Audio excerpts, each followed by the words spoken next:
बिस्मिल्लाहिर्रहमानिर्रहीम अस्सलाम वालेकुम नाज़रीन। माशाअल्लाह सब्ज़ मिर्च की फसल तुहानू हरी भरी नज़र आ रही है और ये असी प्याज की मखलूत काश की सी।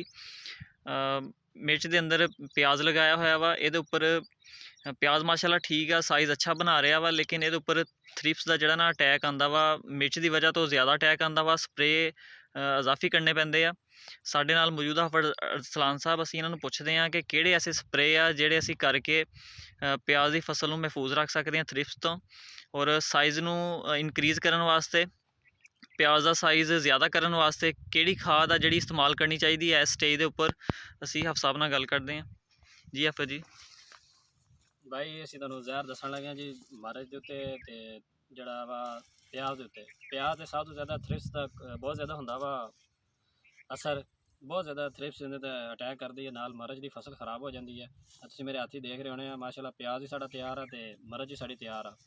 ये तकरीबन 11वें महीने की काश्त है साडी दोनों चीज़ां।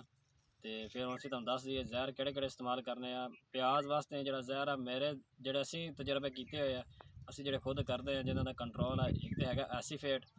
ਐਸੀਫੇਟ ਥ੍ਰਿਪਸ ਨੂੰ ਬਹੁਤ ਜ਼ਿਆਦਾ ਅੱਛੇ ਤਰੀਕੇ ਨਾਲ ਕੰਟਰੋਲ ਕਰਦਾ ਵਾ। ਦੂਸਰਾ ਜ਼ਹਿਰ ਹੈਗਾ ਕਲੋਰੋਫਿਨਾਪਾਇਰ, ਜਿਹੜਾ ਇੱਕ ਤਾਂ ਮਰਚ ਨੂੰ ਸਟਰੈਸ ਵੀ ਨਹੀਂ ਦਿੰਦਾ, ਥ੍ਰਿਪਸ ਵੀ ਕੰਟਰੋਲ ਕਰਦਾ, ਜੂੰ ਵੀ ਕੰਟਰੋਲ ਕਰਦਾ ਵਾ। ਇਹ ਦੋਨੋਂ ਜ਼ਹਿਰ ਬਹੁਤ ਅੱਛੇ ਆ ਥ੍ਰਿਪਸ ਵਾਸਤੇ ਵੀ ਔਰ ਜੂੰ ਵਾਸਤੇ ਵੀ। ਆ ਤੁਸੀਂ ਦੇਖ ਸਕਦੇ ਹੋ ਲਸ਼ ਗ੍ਰੀਨ ਫਸਲ ਖੜੀ ਆ ਮਾਸ਼ਾਅੱਲਾ, ਪਿਆਜ਼ ਵੀ ਬਹੁਤ ਅੱਛਾ ਖੜਾ ਵਾ, ਦੂਸਰਾ ਹਰੀ ਮਿਰਚ ਵੀ ਬਹੁਤ ਅੱਛੀ ਖੜੀ ਆ ਮਾਸ਼ਾਅੱਲਾ। ਦੋਨੇ ਵਰਾਇਟੀਆਂ ਸਾਡੀਆਂ ਤਿਆਰ ਆ। मेरे हाथ से शायद चेक कर सकते हैं। असी यही 2 रिपीट स्प्रे किए एसीफेट का, क्लोरोफिनापायर और सबज तेले वास्ते मीडा, डेंटूफ्यूरान ते नाइटन सबज तेले वास्ते। सबज तेले का अटैक बहुत फसल से आ रहा वा। हर बंदे की ही शिकायत आ साडा सब फसल खराब हो गई है, पर साड़ी फसल लश ग्रीन खड़ी है। असी यही फसल बार बार 3-4 स्प्रे रिपीट कर रहे हैं।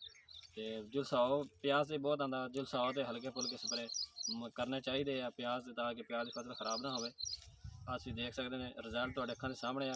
साइज़ इनक्रीज़ करन वास्ते, ਸਾਈਜ਼ बढ़ाਉਣ ਵਾਸਤੇ ਅਸੀਂ ਇਹਨੂੰ ਪਿਛਲੇ ਪਾਣੀ ਤੇ 25 ਕਿਲੋ ਦਾ ਥੈਲਾ ਪੋਟਾਸ਼ ਦਾ ਪਾਇਆ, 1.5 ਏਕੜ 'ਚ।